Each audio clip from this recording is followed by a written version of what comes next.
Halo, assalamualaikum warahmatullahi wabarakatuh, Ustadz Joban. Waalaikumsalam warahmatullahi wabarakatuh. Apa kabar Mas Angga? Alhamdulillah sehat. Kaifa hal Ya, Ustadz? alhamdulillah, alhamdulillah. Sehat semua. Ustadz tahun ini Ya. membimbing haji nggak Ustadz? Tahun ini enggak. Tahun Sekarang ini enggak semua ya? di Amerika itu pakai nusuk ya. Oh nusuk ya. Kalau tahun Ya, ya. ini jamaah haji di Amerika itu ada peningkatan apa tidak Pak Ustadz? Oh, meningkat terus, Meningkat tapi terus ya? jadi ya meningkat terus, tapi Hmm, dibatasi kan. dibatasi. Paling di bawah 10.000 lah. Hmm, Jadi kalau kayak lotre lah masuk ke nusuk, oh gitu. untung-untungan. Oh gitu ya. Jadi emang Iya, iya, ditentukan oleh itu gitu ya. Kalau iya. kita kan sudah masuk nih ya mulai rangkaian-rangkaian ibadah haji. Kalau di Amerika sendiri melihat ibadah haji itu bagi Muslim yang memang native di sana ataupun bagi pendatang itu bagaimana Ustaz? Ya, secara prosesnya harus Hmm. punya citizen atau green card, itu boleh Hmm. berangkat dari sini.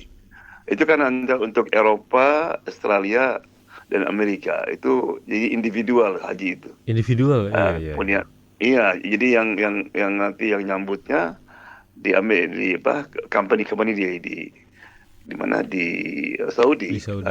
Ini Hmm. setelah COVID kemarin itu. Hmm. Ya. Jadi, Karena begini, hmm, hmm, dulu itu pemerintah Saudi hmm, masalah umroh haji itu hmm. nggak menjadikan fokus income mereka. Tapi karena setelah perang Yaman, terlalu Oh, banyak ngasih uang sama Trump, iya iya. jadi mereka sekarang diobjekkan semua. Di Umroh sama haji itu oh jadi gitu. income untuk pemerintah ya. Iya iya iya, makanya di sini. Iya, iya. Tapi di Amerika sendiri itu memang tidak dikelola oleh negara dan itu individual saja gitu ya mereka masyarakatnya. Individual. Kalau dulu Hmm. kan kita jadi agent, jadi kita yang ngatur semua. Kak, iya. Nah, sekarang dihapus semua agent dari sini, Oh nggak boleh, hanya Sat. Amerika, hanya di sana. Supaya income-nya masuk semua ke Saudi gitu maksudnya. Berarti memang tidak boleh gitu ya di sana ada agentur apa haji agen haji gitu ya. Kalau umrah masih boleh ya, kalau haji Umroh nggak masih boleh boleh. ya. Oh gitu ya. Ya, ya. Baik Pak Ustadz, ada berita darah langit apa di pagi hari ini yang ingin disampaikan kepada pendengar Hasil? Oke, insyaallah. Assalamualaikum warahmatullahi wabarakatuh. Bismillahirrahmanirrahim. Alhamdulillahirabbil alamin wassalatu wassalamu ala sayyidina Muhammad wa ala alihi washabihi ajmain amma ba'du. A'udzu billahi minasyaitonir rajim. Innallaha kana ala kulli syai'in hasiba. Di antara nama Allah yang perlu kita kenal dan pelajari adalah Allah Al-Hasib. Hasib artinya yang maha menghitung, reckoning, accounting, calculating. Juga yang maha mencukupi. Maka kita sudah sering mengatakan hasbunallah, gitu kan? Nah, nama Allah Al-Hasib ini kita bisa lihat di fenomena alam ini. Nah, kita melihat keteraturan alam ini. Ya, jarak antara bumi dengan matahari misalnya, dengan bulan dan sebagainya. Semua itu dengan perhitungan yang tepat sekali. Kemudian juga Allah Al-Hasib yang maha menghitung itu tampak juga dari keadilan Allah di dunia maupun di akhirat.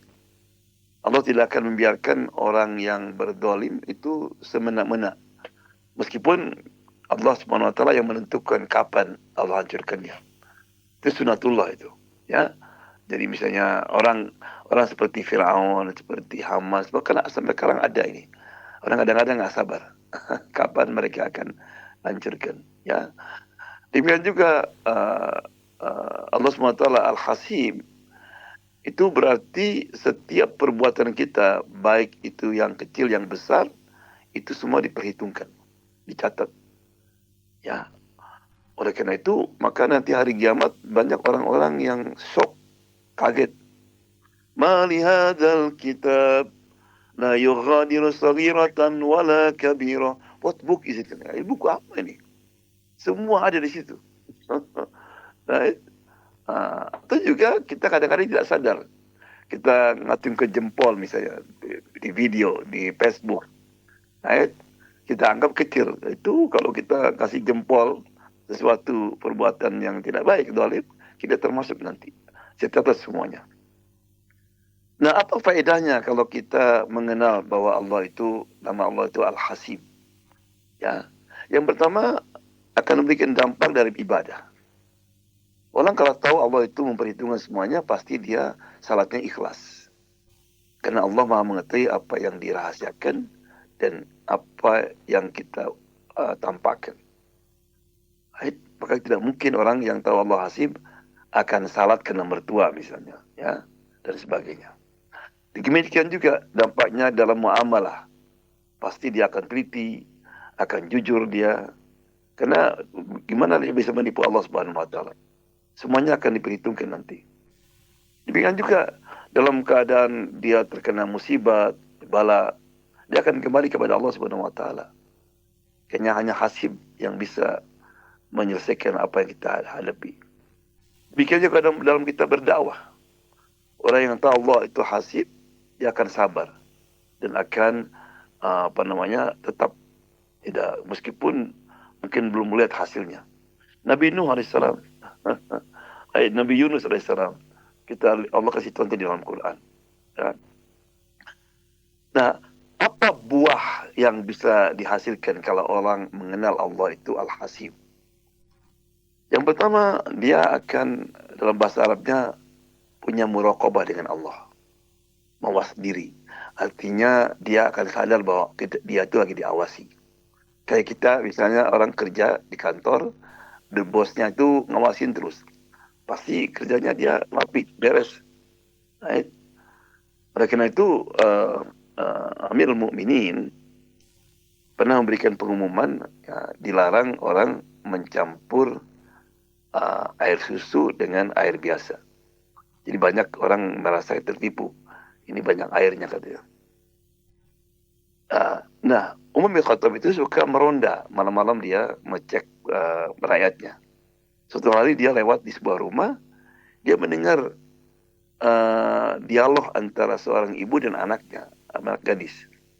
Nak, tolong itu susu yang kita akan jual kamu besok, kasih sedikit air gitu.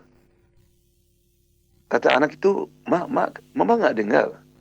Kata Amirul Mukminin, nggak boleh itu katanya. That's cheating. Kata dia, Umar lagi tidur di mana? Dia nggak tahu dia katanya. Kata anak itu, ya bilang ibu, farubba Amirul Mukminin la yanam. Tapi Tuhan Amirul Mukminin nggak tidur. Rupanya Umar langsung besok paginya dipanggil ibu itu sama anak itu. Right? Pertama ibu kaget kan. Dia bilang kamu punya anak yang luar biasa. Akhirnya dikawinkan sama anaknya, Asim. Dari perkawinan inilah hasil itu Umar bin Abdul Aziz. Ya. Itu namanya muraqabah. Yang kedua, orang yang tahu Allah itu Hasib, dia pasti akan bertawakal kepada Allah dengan tawakal yang benar. Right? Dia nggak akan takut masalah rezeki dan sebagainya. Ada sebuah kisah menarik. Ada seorang insinyur kerja di Qatar. Ini sekitar 10-20 tahun yang lalu. Rupanya insinyur ini karena dia pintar dan bagus, dia kerja di armada Amerika di Qatar. Dia menolak, nggak mau saya. Karena armada itu saya lihat dulu ngebom Irak, ngebom negara Muslim di Pakistan katanya. Ya kamu kalau nggak mau akan diberhentikan. Ya bilang terserah. Akhirnya diberhentikan. Padahal dia tuh perlu kerjaan itu untuk mensupport anaknya. Punya anak 5 dia. Yang lagi memejahnya. Lagi perlu support itu.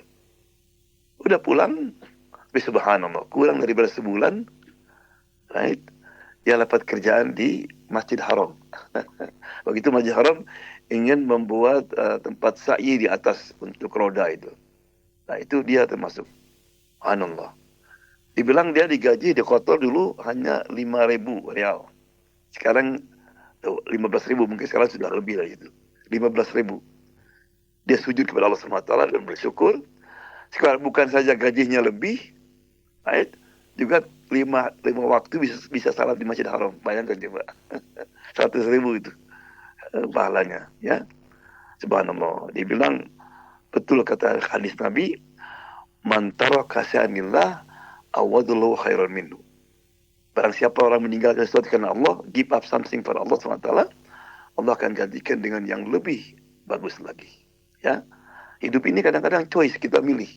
Maka kalau kita memilih Allah Subhanahu Wa Taala, pilih yang halal, Allah akan gantikan. Kemudian juga orang yang tahu Allah itu Al-Hasib, hidupnya akan tenang, nggak akan gelisah dia. Kenapa?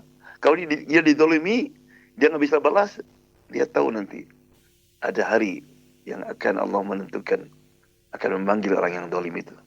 Rezeki juga nggak takut mereka, karena Allah yang menjamin semuanya. Ya, kemudian dia akan selalu bermuhasabah. Baik, tiap hari dia muhasabah. Ya, makanya sebagai penutup, nanti hari kiamat itu orang masuk surga itu ada tingkatan. Ada orang masuk surga tanpa hisab. Kata Nabi, suatu hari kata Nabi, nanti ada 70.000 dari umatku masuk surga tanpa hisab.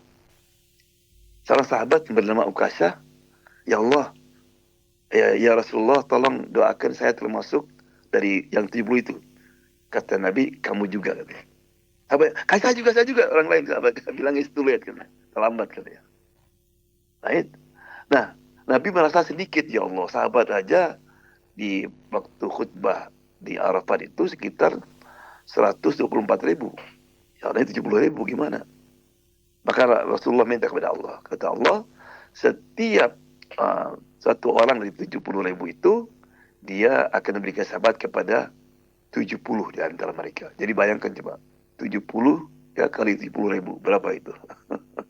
Jadi para pendengar hitung nanti. Ya. Siapa orang itu? Kata Nabi, Mulladina la yastarqun. Orang yang kalau sakit dia tidak mencari ruqyah. Ya, maksudnya gini, jadi dia lebih mengutamakan meruqyah sendiri. Tapi kalau ada orang meruqyah dia, nggak apa-apa dia. Tapi dia nggak pernah cari imam, cari ustad untuk meruqyah dia. Ya, boleh meruqyah kita, tapi ini kalau kita ingin 170, kita tawakal sama Allah. Wala yatatayyarun, dan orang yang tidak suka tayrah. Tayrah itu artinya percaya kepada sesuatu yang tidak hubungannya dengan akidah. Misalnya, maka disebut at-tayrah dari kata-kata burung. Orang Arab itu dulu kalau dia mau pergian, lihat burung. Kalau keluar dia, kalau dia misalnya mau ke kanan, burung ke kanan, pergi dia. Tapi dia tujuannya ke kanan, burung ke kiri, nggak jadi dia. Ini hari sial katanya. Kan banyak orang kayaknya jangan pergi hari anu karena itu hari sial. Nah itu termasuk tayrah. Itu yang nggak boleh. Ya, atau juga di Amerika ini orang takut dengan tingkat 13. Makanya nggak ada hotel yang tingkat 13. Itu katanya nomor sial gitu kan. Jadi kepercayaan seperti itu, orang seperti itu tidak akan masuk surga yang termasuk 70 orang itu. Baik. Dan walayak tahun tidak menggunakan obat kai. Kai itu artinya orang biasanya kalau sudah nggak ada jalan keluar, pakai besi panas dan disembuhkan. Dan yang terakhir, wa ala rabbihim yatawakkalun. Orang itu selalu bertawakal kepada Allah Subhanahu wa taala. Nah, inilah yang 70.000 ditambah tadi sama Nabi yang masuk surga tanpa hisab. Yang juga termasuk tanpa hisab nanti hari kiamat, orang sedang berkumpul akan ada panggilan. Ainal hammadun katanya. Mana hammadun? Pada lari itu kelompok kecil nggak banyak. Distor sama malaikat, mau kemana kamu katanya? Oh kami dipanggil katanya. Siapa kamu? Saya Al-Hamadun. Ya. Kenapa kamu dipanggil Hamadun? Dulu di dunia apapun yang terjadi, baik itu buruk, kita mengatakan Alhamdulillah. Di PHK Alhamdulillah, diomongin orang Alhamdulillah, dapat rezeki Alhamdulillah. Hamadun. Itu jarang kan harus seperti itu. Nah, yang kelompok yang kedua yaitu yang dihisab oleh Allah tapi dengan cepat, hisaban yasiro. Nah, kalau kita misalnya di airport ada yang diperiksa sampai satu persatu kan. Nah, ini enggak dilihat, dibuka aja sama pemeriksa, oke, ayo terus kalian. Itu hisaban yasiro. Nah, jangan sampai kita termasuk orang yang dihisab. Dihisab itu artinya satu persatu. Mata kita, telinga kita, mulut kita, salat kita. Kata Nabi, man nukisa udziba. Kalau orang itu sampai ditanya oleh Allah, dihisab, khalas, pasti ke neraka dulu. Pasti itu. Nah, oleh karena itu maka ada doa dari Nabi, Allahumma hasibni hisaban yasiro. Allahumma hasibni hisaban yasiro. Atau juga Allahumma adkhilna jannata bighairi hisab wala sabiqu adzab.